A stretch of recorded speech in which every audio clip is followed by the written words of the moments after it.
ce moment en plein dans la semaine bleue, la semaine nationale des retraités, des personnes âgées. Alors, des personnes qui vivent de plus en plus longtemps, forcément. Il y a des pertes de mémoire ou de sommeil. Alors, les traitements existent, mais parallèlement, d'autres méthodes, comme la zoothérapie, se mettent en place et elles font leurs preuves. Exemple à Vezin-le-Coquet, près de Rennes, Séverine Breton, Fabien Delory. Elsie et Flocon, deux jolies boules de poils douces, chaudes. Sans réfléchir d'instinct, la main se tend pour une caresse. On sait que les personnes fragilisées ont du mal à entrer en relation avec d'autres personnes, alors que là, l'animal ne juge pas. Et c'est ce que dit Boris Levinson, le pédopsychiatre qui a démarré au niveau de la médiation par animal dans les années 50. L'animal prend les gens pour ce qu'ils sont et pas ce qu'ils devraient être, donc ils ne se sentent pas jugés. Et puisqu'ils ne se sentent pas jugés, ils peuvent se donner le droit à avoir des gestes spontanés.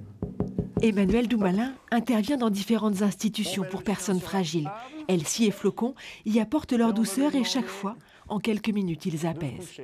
Pareil, on va essayer de mettre la main bien à plat, les deux mains. Emmanuel peut alors guider les mains de Monsieur Cornille. La présence du chien oblige le vieux monsieur à détendre ses doigts.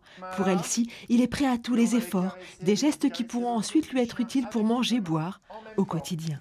Sur des personnes qui sont repliées sur elles-mêmes, où il n'y a plus beaucoup de communication, le moyen, de par Elsie, notre adjoint thérapeutique, de justement faire un sourire, un rire, une émotion, et donc ce qui apporte beaucoup de choses pour ces personnes. On va caresser sa patte avant gauche. Celle-ci. Voilà, la patte arrière droite. En fonction de l'histoire et des besoins de chacun, Emmanuel adapte les exercices qui tous commencent et finissent par des caresses. Les bêtes, je les adore.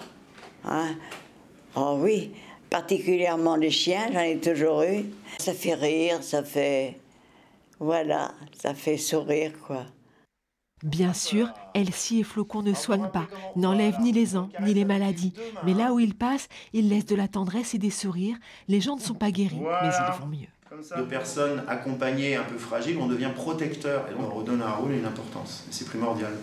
Tu es beau, tu sais, et gentil sûrement. Un gentil. C'est adorable. À la semaine prochaine ? On lui dit à la semaine prochaine ? Oui. Du sport.